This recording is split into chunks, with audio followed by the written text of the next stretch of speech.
Beginning in 1846, thousands of pioneers, men, Dès women and children, 1846, des milliers de pionniers, hommes, femmes et enfants, se dirigèrent vers l'ouest pour rejoindre Sion. Leur grande foi motivait leur courage sans limite. Certains n'arrivèrent jamais au terme du voyage, car ils moururent en chemin. D'autres firent face à une grande adversité, mais allèrent de l'avant avec foi. Grâce à eux, des générations plus tard, ma famille jouit des bénédictions du véritable évangile de Jésus-Christ.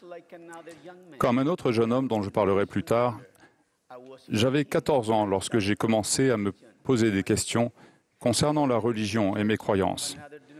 J'assistais aux réunions d'une autre confession religieuse près de chez moi, mais j'ai éprouvé le désir d'aller voir beaucoup d'églises différentes. Un après-midi, j'ai remarqué deux jeunes hommes en costume sombre et chemise blanche qui entraient chez mes voisins. Ils avaient l'air spéciaux. Le jour suivant, j'ai demandé à ma voisine, Léonore Lopez, qui étaient ces deux hommes. Elle m'a expliqué qu'ils étaient missionnaires de l'Église de Jésus-Christ des Saints des Derniers Jours. Elle m'a dit avec une grande joie que sa famille et elle s'étaient fait baptiser l'année précédente. Voyant mon intérêt, Léonore m'a invité à rencontrer les missionnaires pour en apprendre plus concernant l'Église. 2 jours plus tard, je me suis joint à la famille Lopez pour une rencontre avec les missionnaires.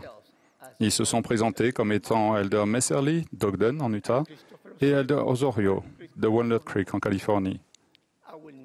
Je ne les oublierai jamais. Comme je n'avais que 14 ans, Elder Messerly a insisté pour que nous allions chez moi afin d'informer ma mère de ce que l'on m'enseignait. Là, il a expliqué gentiment qu'ils étaient venus présenter un message à propos de Jésus-Christ et a demandé la permission de m'instruire. Ma mère a accepté et s'est même jointe à nous, tandis qu'il m'instruisait. Les missionnaires ont d'abord demandé à Léonore de faire une prière. Sa prière m'a profondément ému. Elle ne récitait pas des mots appris par cœur, elle exprimait ce qu'elle ressentait profondément. J'ai ressenti qu'elle s'adressait vraiment à notre Père céleste. Les missionnaires nous ont ensuite parlé de Jésus-Christ. Ils ont montré une image du Christ qui m'a marqué, parce qu'elle le représentait ressuscité et vivant.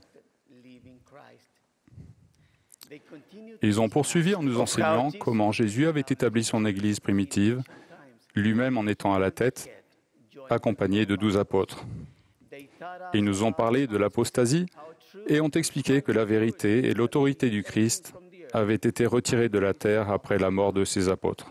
Et ils nous ont dit qu'au début du XIXe siècle, un jeune garçon de 14 ans, du nom de Joseph Smith, avait fréquenté différentes églises à la recherche de la vérité.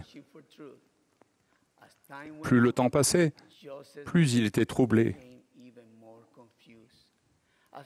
Après avoir lu dans la Bible que nous pouvons demander à Dieu, Joseph avait fait preuve de foi et s'était rendu dans les bois pour prier et demander à quelle église il devait se joindre. L'un des missionnaires a lu le récit de ce qui était arrivé tandis qu'il priait. Je vis exactement au-dessus de ma tête une colonne de lumière plus brillante que le soleil, descendre peu à peu jusqu'à tomber sur moi. Quand la lumière se posa sur moi, je vis 2 personnages dont l'éclat et la gloire défient toute description et qui se tenaient au-dessus de moi dans les airs. L'un d'eux me parla, m'appelant par mon nom, et dit, en me montrant l'autre, « Celui-ci est mon fils bien-aimé, écoute-le. » Au cours de cette leçon, l'Esprit m'a confirmé plusieurs vérités. Premièrement, Dieu écoute toutes les prières sincères de ses enfants. Les cieux sont ouverts à tous et pas uniquement à un petit nombre. Deuxièmement, Dieu le Père, Jésus-Christ et le Saint-Esprit sont 3 personnages distincts, unis par leur objectif qui est de réaliser l'immortalité et la vie éternelle de l'homme. Troisièmement, nous sommes créés à l'image de Dieu. Notre Père céleste et son Fils, Jésus-Christ, ont un corps de chair et d'os, comme nous, mais il est glorifié et parfait, Et le Saint-Esprit est un personnage d'esprit. Quatrièmement, par l'intermédiaire de Joseph Smith, Jésus-Christ a rétabli son évangile et sa véritable Église sur la terre. L'autorité de la prêtrise conférée aux apôtres du Christ il y a 2000 ans est la même que celle qui a été conférée à Joseph Smith et Oliver Cowdery par Pierre, Jacques et Jean. Et finalement, il existe un autre témoignage de Jésus-Christ, le livre de Mormon.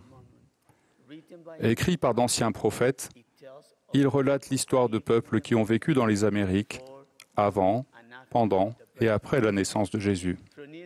Nous y apprenons qu'ils connaissaient, aimaient et adoraient le Christ et qu'il leur est apparu après sa résurrection.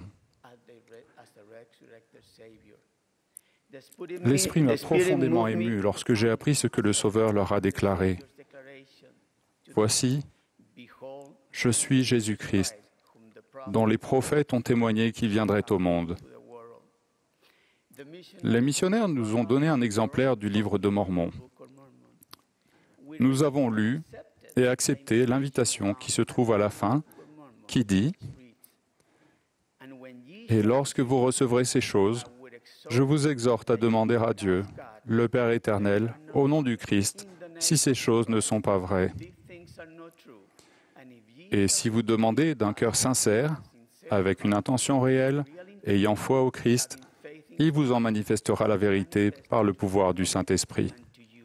Et par le pouvoir du Saint-Esprit, vous pouvez connaître la vérité de toutes choses. » Cela fait presque 45 ans que ma mère et moi avons découvert la joie et le pouvoir de la foi au Christ. C'est grâce à sa foi au Christ que la famille Lopez m'a fait découvrir sa nouvelle religion. C'est grâce à leur foi au Christ que ces deux missionnaires ont quitté leur foyer des États-Unis pour nous trouver, ma mère et moi.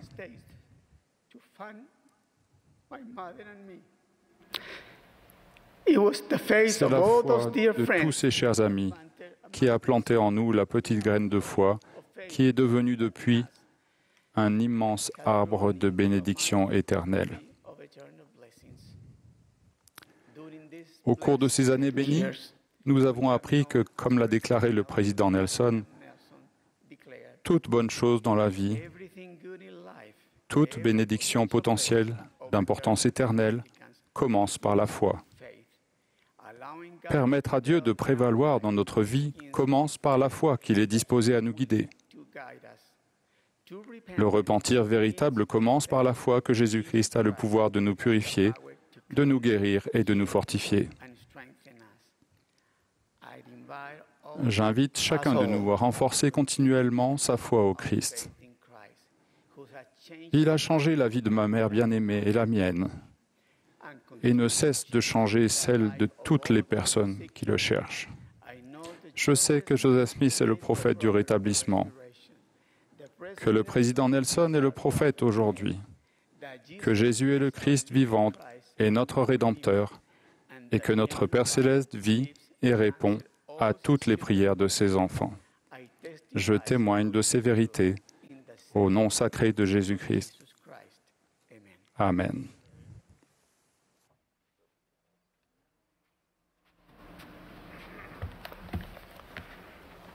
We express